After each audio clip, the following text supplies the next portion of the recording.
Hello, I'm Father Louis Scurti, and I welcome you to the Weekday Word, part of Friends of the Word. We thank you for joining us each time we gather, and we have themes that we're going to celebrate and share with you. Sometimes we have guests, but today, once again, I'm going to do something from our history as Christians. And the history I'm taking today is history of what is a saint, and how does a saint get canonized, and we'll talk about that in a second. But, of course, all of our faith and all of our information comes from the Scriptures. So, a saint is someone who is called. So are you and I. This gospel is the gospel of Matthew. It's the calling of Matthew, who happens to be one of the great saints of the church. As Jesus passed by, he saw a man named Matthew sitting at the customs post. He said to him, "Follow me." And he got up and followed him. While he was at table in his house, many tax collectors and sinners came and sat down with Jesus and his disciples. The Pharisees saw this and said to the disciples, "Why does your teacher eat with tax collectors and sinners?" He heard this and said, "Those who are well do not need a physician, but the sick do. Go and learn the meaning of these words. I desire mercy, not sacrifice. I did not come to call the righteous, but sinners." The gospel of Jesus. With that in mind, besides giving a little background from the Catechism of the Catholic Church as to canonizing saints, I thought we'd focus in on one particular saint, especially because our Pope happens to be in his religious order, and that is Saint Ignatius of Loyola, who, as you know, is a Jesuit. They're part of the Society of Jesus, therefore called Jesuits. We'll talk about him in a second, and he's definitely one who was called out of a former life into a new life with Christ during what we call the Reformation, the Protestant Reformation especially, when they became defenders of the faith. But this is from the Catholic Catechism.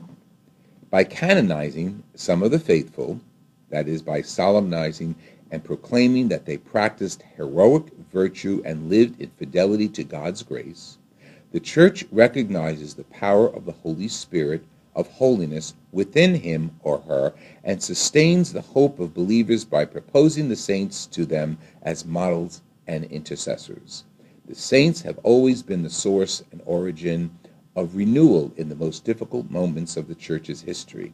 Indeed, holiness is the hidden source, an infallible measure of her apostolic activity and missionary zeal. And of course, one of the great saints is always Mary, Mother of Jesus, the first saint, you might say. Okay, Saint Ignatius. Saint Ignatius was a soldier, and as a soldier, he fought in various battles, and one day his leg was shattered, and he had to spend some time in recuperation. He had nothing to read, so he picked up a Bible, of all things. Maybe he was staying in a hotel that provided Bibles in one of those drawers. And after a period of great peace of mind, he went through his own reflection as to what he should be doing with his life, reading the Scriptures. And at length, he found peace of mind in making a decision.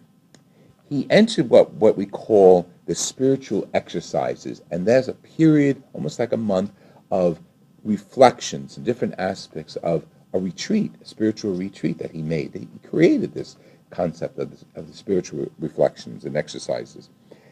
At the age of 43, in 1534, he devoted himself in poverty and chastity to the Church, and he wanted to go to the Holy Land in the service of apostolic zeal. He wanted to bring the word. However, he was called to approve the society under the auspices of Pope Paul III, and he was made the first founder of what we call the Jesuits, the Ignatian Society.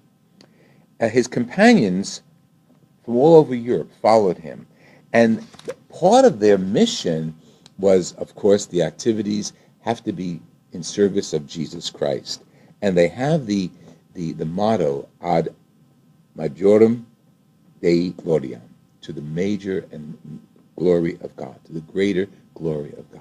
That becomes their motto. And there's a church in Rome, it's called the Gesù, and it is a church dedicated to him and other Jesuits, including St. Ignatius of Loyola and St. Francis, one of Xavier, one of his partners.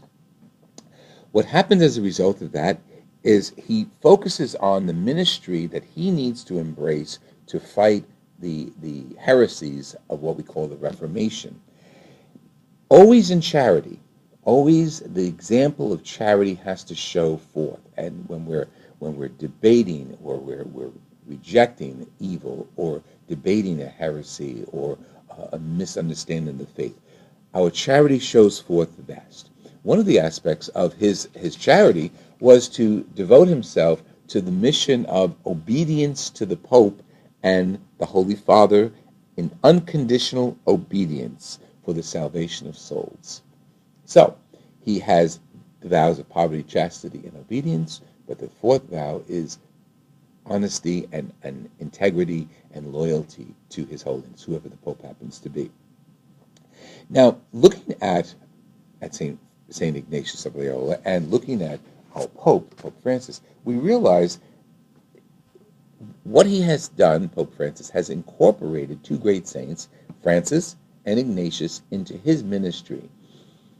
Someday he might be a saint, but we don't know. But he's certainly showing aspects of heroic virtue in trying to embrace the loyalty to the church, the defense of the poor, the defense of the marginalized, and yet with integrity and charity. When he brings leaders of the world together and prays with them and asks them to pray for peace rather than fight, when he brings people together in forgiveness and reaches out to people who feel marginalized and gives them a certain dignity that Christ has already given all of us. But when the Pope does it, when he does it in a way that gets a lot of publicity, and that's great, because that's what the successor of Peter, the vicar of Christ on earth, should do. He should epitomize the heroic virtues of the church. And so should you and I epitomize them and incorporate them into our lives. Looking at the life of Ignatius of Loyola, a Jesuit, we have a great intellectual history behind them. We have a great appreciation for the various schools that they opened up throughout the world. And here in the United States, Jesuit universities are very, very popular.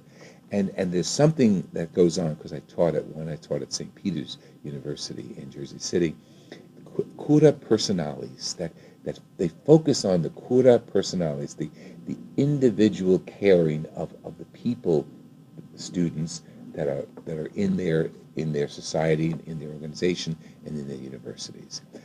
This is our ministry, to be saints of the church. Let's embrace the heroic virtues of Christ, embrace them, and share them with one another. Thank you. This has been Father Louis Scurti with Friends of the Word. God bless you.